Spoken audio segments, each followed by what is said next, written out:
আগামীর বাংলাদেশে মিজানুর রহমান আজহারীকে যারা চোখ তুলে তাকাবে এদের চোখগুলো আমরা উপড়ে ফেলবো। ইসলামের শত্রুরা হুঁশিয়ার সাবধান। লিল্লাহি তাকবীর। মিজানুর রহমান আজহারী সাহেব এগিয়ে চলো, আমরা আছি তোমার সাথে। আলেম উলামা এগিয়ে চলো। আল্লাহ কবুল করে বলেন আমিন। আরো বলবেন আমিন। এই যে মিজানুর রহমান আজহারী সাহেব আপনাদের পাশের জেলা লালমনিরহাটে এসেছেন, তাই না? আপনারা কি জানেন কত মানুষ হয়েছে একটা আলেমের জন্য? কত মানুষ হয়েছে আপনারা কি খেয়াল করেছেন? আল্লাহু আকবার। আমরা একসময় মনে করতাম যে শুধুমাত্র নায়করাই সেলিব্রিটি হয়, আমরা একসময় মনে করতাম যে গায়করাই সেলিব্রিটি হয়, কিন্তু যুবকেরা এখন নায়ক আর গায়কের পিছনে ছোটে না। এখন সিনেমা হলগুলোতে তাদের মানে জনসংখ্যা পাওয়া যায় না, কাস্টমার পাওয়া যায় না।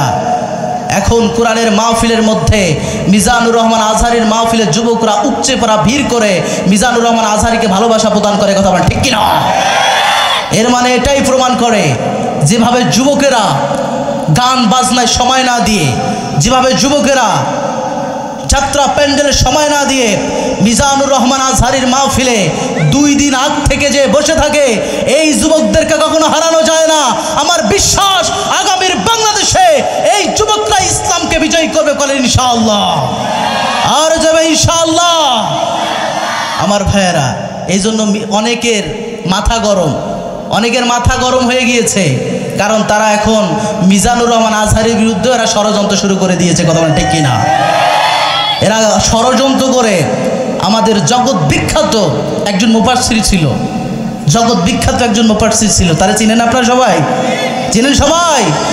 যার আলোচনা শুনে আমাদের হৃদয় ঠান্ডা হয়ে যায়, যার আলোচনা না শুনলে আমাদের রাতে ঘুম আসে না, যার আলোচনা শুনে বক্তা হয়েছে। আজকে যে আজহারীরা আপনারা চিনেন, আপনারা যে তারেক মনোহরে চিনেন, আপনারা যে মুফতি আমির হামজারে চিনেন, এরাও কিন্তু সেই আল্লামা সাইদির ছাত্র। করেন আলহামদুলিল্লাহ। আরো জোরে আলহামদুলিল্লাহ।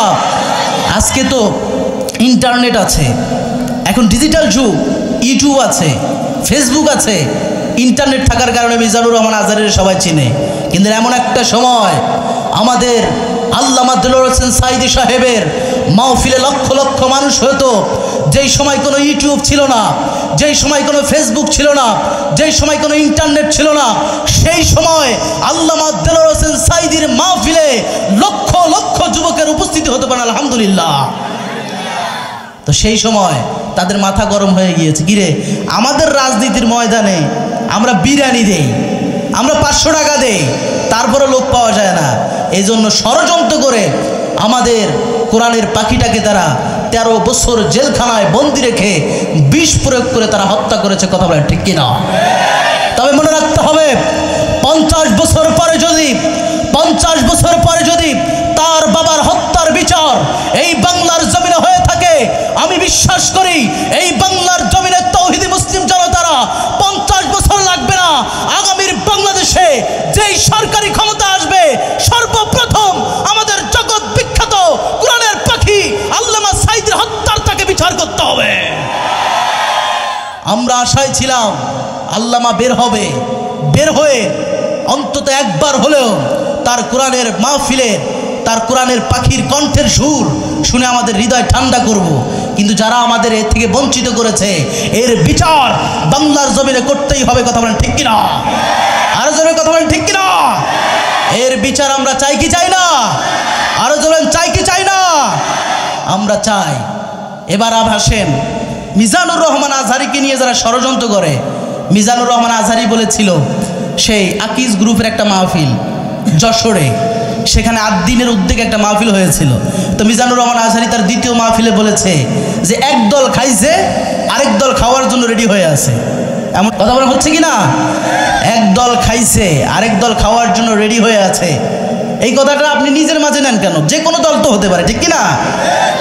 নিজের মাঝে নেওয়াটাই প্রমাণ করে যে নিজের মাঝে আপনি নেওয়াটা এটাই প্রমাণ করে যে আপনি অবশ্যই চুরি করেছেন, চুরি করছেন। এই জন্য চোরের গায়ে চুরির কথা লাগতে পারে। কথা বলেন ঠিক কিনা? মনে রাখতে হবে আলেমেরা 17 বছরের জুলুমে জালেমদেরকে ভয় করে নাই। 17 বছরের জুলুমে মসজিদের মেম্বারে হক কথা বলতে ভুলে নাই। 17 বছরের জুলুমে আমি মিরাজুল ইসলাম আফ্রিদি এই কোরআনের ময়দানে কথা বলতে যে কত মামলা হয়েছে, কত হামলা হয়েছে, স্টেজ থেকে নামিয়ে দিয়েছে, তারপরেও এই কণ্ঠ থেকে আল কোরআনের কথা স্তব্ধ করতে পারে নাই। এখন তো আমরা দ্বিতীয় স্বাধীনতা পেয়েছি, এখন যদি আমাদের মাহফিলে বাধা দিতে আসে, আমাদেরকে কটু কথা বলতে আসে, আলেমদের বিরুদ্ধে ষড়যন্ত্র করতে আসে, বাংলাদেশের তৌহিদি মুসলিম জনতারা এর জন্য দাঁত ভাঙা জবাব দেবে। কারা কারা রাজি আছেন দুহাত তুলে আল্লাহর দেখো। তাকবীর দেওয়ার মতো কেউ নাই? নাস্তিকের কালো হাত গরম পানি ভেঙে দাও, গুড়িয়ে দাও। আল কোরআনের আলো, আল হাদিসের আলো। আল্লাহ কবুল করে বলেন আমিন। আরো জোরে বলেন আমিন। আজহারির কথা বললে কি আপনারা কষ্ট পান? সাইদির কথা বললে আপনারা কষ্ট পান? কষ্ট পাবেন কেন? ইঞ্জিনিয়ারের পক্ষে কথা বলে, ডাক্তারের পক্ষে কথা বলে, পরিমণি দেখা যায় পরিমণির সিনেমা জগতের লোকদের নিয়ে কথা বলে। কিন্তু অবাক বিষয়, দুঃখের বিষয়, আমরা ইমাম সাহেব হয়ে ইমামদের পক্ষে কথা বললেই আমাদেরকে মিথ্যা মামলা দেয়। আমরা আলেম হয়ে আলেমের পক্ষে কথা বলতে পারি না, আমরা টুপিওয়ালা হয়ে টুপিওয়ালার পক্ষে কথা বলতে পারি না। আরে মিয়া, এই দেশে শাহজালাল শাহপরানরাই এই দেশে ইসলাম প্রচার করেছে, আলেমরা এই দেশে ইসলাম প্রচার করেছে। অতএব বাংলার জমিনে কথা বলার আগে সর্বপ্রথম আলেমরা এই বাংলার জমিনে কথা বলবে। কথা বলেন ঠিক কিনা আমার ভাইয়েরা?